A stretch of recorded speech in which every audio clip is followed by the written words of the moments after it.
mga balita mula sa GMA Integrated News.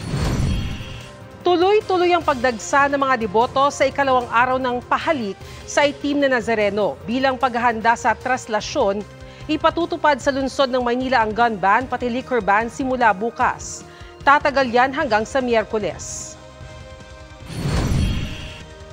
Narito naman ang iba pang balitang binabantayan ng GMA Integrated News. Mahigit 11 milyong pisong halaga ng hinihinalang shabu na bisto sa loob ng dating kusina ng restaurant sa NAIA Terminal 1.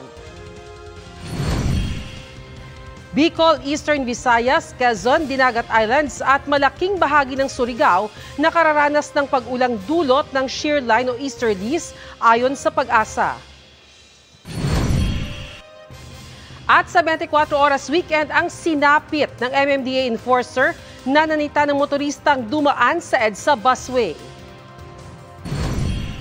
Para sa mas malaking misyon at mas malawak na paglilingkod sa bayan, ako po si Bernadette Reyes ng GMA Integrated News, ang News Authority ng Pilipino.